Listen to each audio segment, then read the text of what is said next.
नमस्कार। अपनी योगशाला में आप सभी का स्वागत है। मैं डॉक्टर स्मृति उपाध्याय। आज हम करने वाले हैं यूरिन लीकेज की समस्याओं से निपटने वाले कुछ आसन। केवल 4 आसन मैं बताने वाली हूँ। उन 4 आसनों में से जो आप आसानी से अपनी शारीरिक क्षमता अनुसार कर सकें वे करिए। वैसे तो चारों आसन बहुत सरल हैं और इन चारों आसनों को करने से उनके और भी बहुत सारे लाभ स्वतः ही प्राप्त हो जाएंगे और आप इन चारों आसनों को जब करना आरंभ करेंगे उसके कुछ ही दिनों में परिणाम आपको प्राप्त होने लगेंगे। तो अंत तक बने रहिए और साथ ही इन आसनों को, चारों सरल आसनों को सीखिए और इनसे संबंधित कुछ सावधानियां भी मैं बताऊंगी। उन सावधानियों को भी का भी ध्यान रखें और उसके साथ ही अपनी शारीरिक क्षमता अनुसार इन आसनों को करने का प्रयास कीजिए। नियमित अभ्यास से इस समस्या से आराम से छुटकारा पाया जा सकता है। तो चलिए देखते हैं वे आसन कौन कौन से हैं। तो सबसे पहले हम करेंगे ताड़ासन। ताड़ासन करने के लिए दोनों पैरों को इस तरह से रख लीजिए, एड़ियां मिली हुई, पंजों में थोड़ा सा अंदर। दोनों हाथों को कंधे की सीध में इस तरह से फैलाएंगे। हथेलियां आसमान की ओर धीरे से हाथों को ऊपर करेंगे। दोनों हाथों को हमें मिलाना नहीं है, केवल आमने सामने हथेलियां रखी है और श्वास लेते हुए पंजे के बल पर खड़े होंगे। धीरे धीरे एड़ियों को ऊपर करेंगे और पूरे शरीर को ऊपर की ओर तान देंगे।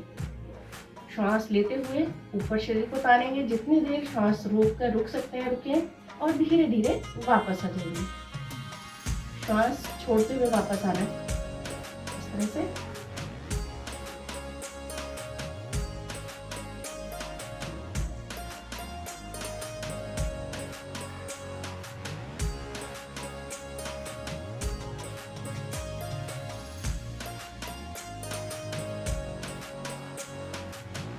जिस तरह से गए थे उसी तरह से धीरे धीरे वापस आएंगे। एक बार फिर करेंगे। 3 से 5 बार तक ताड़ासन को करना है। फिर से हाथ कंधे की सीध में, हथेली आसमान की ओर, दोनों हाथ कान से सटा कर रखेंगे। हथेलियां आमने सामने, इस तरह से जोड़ना नहीं है, आमने सामने रहेंगे। धीरे धीरे श्वास लेते हुए एड़ियां ऊपर, पूरे शरीर को ऊपर की ओर तानेंगे।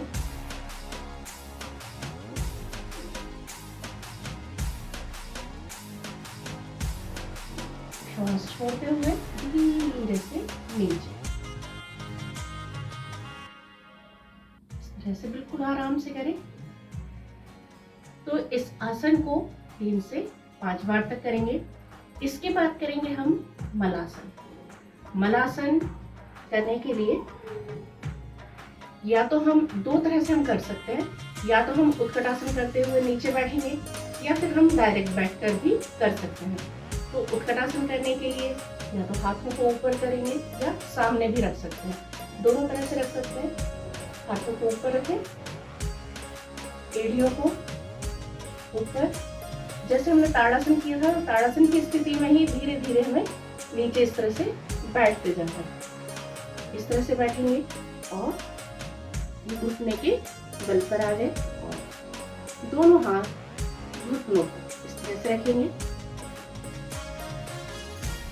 या फिर दोनों पैरों में इस तरह से गैप रखेंगे इतना और इस तरह से बैठ जाएंगे। इसे सुप्त नमस्कारासन भी कहा जाता है। तो इसे करने के लिए दोनों कोहनियों से घुटनों पर धक्का देंगे, बाहर की तरफ धकेलेंगे और श्वास छोड़ते हुए अपने घुटनों से कोहनियों को धकेलेंगे अंदर की तरफ और धीरे धीरे हाथ दोनों नीचे की ओर, सिर नीचे की ओर।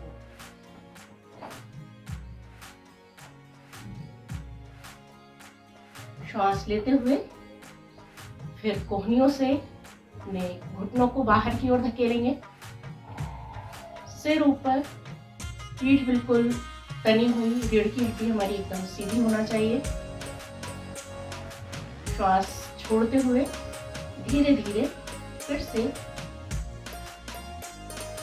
इस स्थिति में जितनी देर आराम से रुक सकते हैं श्वास छोड़कर रुकें और श्वास लेते हुए धीरे धीरे वापस। इस आसन को कम से कम 5 बार अवश्य करें। अब हम करेंगे सेतुबंधासन। तो सेतुबंधासन करने के लिए मैट पर पीठ के बल लेट जाएंगे। अब दोनों पैरों को इस तरह से अपने हिप्स के पास रखेंगे और इस तरह से दोनों एंकल को पकड़ लें। और अगर नहीं पकड़ सकते तो इस तरह से हाथों को साइड में रख भी सकते हैं। कोशिश करें कि दोनों एंकल को पकड़ लें और उंगलियां हमारी जमीन पर होंगी। अब धीरे धीरे श्वास लेते हुए अपने हिप्स को और पीठ को ऊपर की ओर उठाएंगे। देखिए किस तरह करना है। और जितनी देर श्वास रोककर रुक सकते हैं उतनी देर रुकेंगे और धीरे से श्वास छोड़ते हुए वापस आ जाएंगे।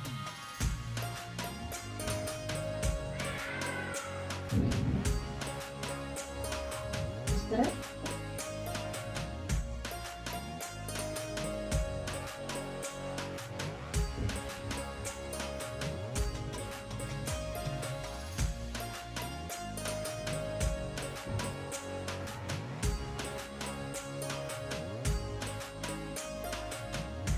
धीरे से वापस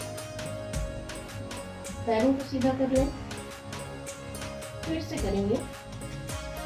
कम से कम 3 से 5 बार तक इस आसन को दोहराएंगे। श्वास लेते हुए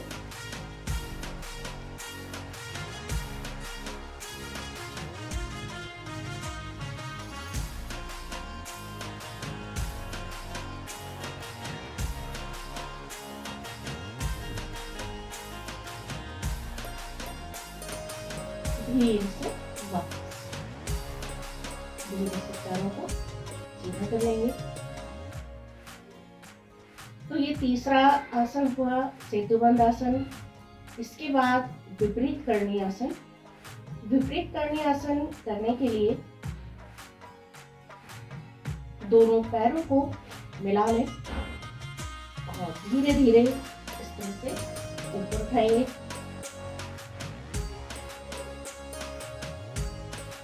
और हाथों से जमीन पर वजन देते हुए अपने हिप्स को थोड़ा सा ऊपर उठाएंगे और हाथों का स्टैंड बनाकर अपनी कमर पर रख लेंगे ताकि हमारा हिप्स वाला पोर्शन ऊपर की ओर रहे। इस तरह से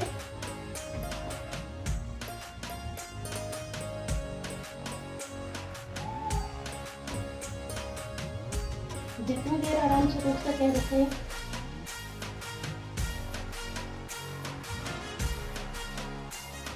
धीरे से पैरों को ऊपर करें और धीरे से वापस। यदि विपरीत करने का पूर्ण अवस्था में नहीं जा सकते तो केवल पैरों को इस तरह से लंबवत भी रख सकते हैं। दीवार का सहारा लेकर भी इस आसन को किया जा सकता है। दोनों पैरों को दीवार से चटा लें और अपने हिप्स वाले पोर्शन को धीरे धीरे ऊपर की ओर उठाने का प्रयास करें। ये भी कर सकते हैं। तो जैसे भी जो भी सुविधाजनक लगे उस तरह से करें। अब धीरे से पैरों को नीचे लाएंगे।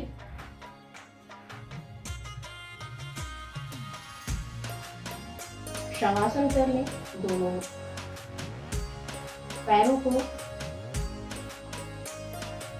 दूर दूर, हाथ शरीर से दूर, आंखें कोमलता से बंद, पूरा शरीर ढीला, बिल्कुल ढीला छोड़ दें, निष्क्रिय कर दें, विचारों से मुक्त कर दें। पूरा ध्यान श्वास प्रश्वास पर, आती हुई श्वास और जाती हुई श्वास पर ध्यान लगाएं।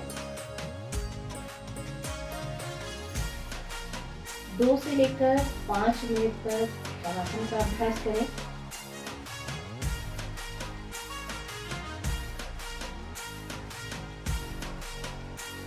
उसके बाद तो 5 मिनट हो जाए या 2 से 5 मिनट जितने भी देर आप करें। उसके बाद दोनों पैरों को मिलाएं, दोनों हाथों को ऊपर, पूरे शरीर को काम लें, हथेलियों को आपस में रगड़ें, आंखें बंद ही रहेंगी अभी, और बंद आंखों पर हथेलियों को कटोरी नुमा बनाएं और हथेलियों के बीच में अपनी आंखों को धीरे से खोलें और करवट लेकर उठकर बैठ जाएं। तो ये तो बहुत ही सरल सरल 4 आसन बताए। अपनी शारीरिक अवस्था अनुसार इन आसनों को कीजिए और स्वस्थ रहिए। हाँ, सावधानी ये रखना है कि यदि बहुत ज़्यादा घुटनों में दर्द है तो वे लोग उत्कटासन करते हुए मलासन में ना आए, नमस्कार सुप्त नमस्कार आसन में ना आए, सीधे बैठ जाए, किसी चीज़ का सहारा लेकर दोनों पैरों पर आराम से बैठ जाए और उसके बाद करें। तो ये तो थे 4 बहुत ही सरल सरल आसन जिन्हें करके हम यूरिन लीकेज की समस्या को दूर कर सकते हैं, उनसे बच सकते हैं और जो समस्या उत्पन्न हो गई है उस समस्या को दूर कर सकते हैं। तो इन आसनों को कीजिए और केवल यूरिन लीकेज ही नहीं, इससे बहुत सारी समस्याएं अपने आप ही दूर होती चली जाएंगी और कुछ ही दिनों में आपको सकारात्मक परिणाम दिखाई देने लगेंगे। तो इस तरह से इन आसनों को कीजिए, स्वस्थ रहिए। अगले वीडियो में हम फिर मिलेंगे, तब तक के लिए नमस्कार।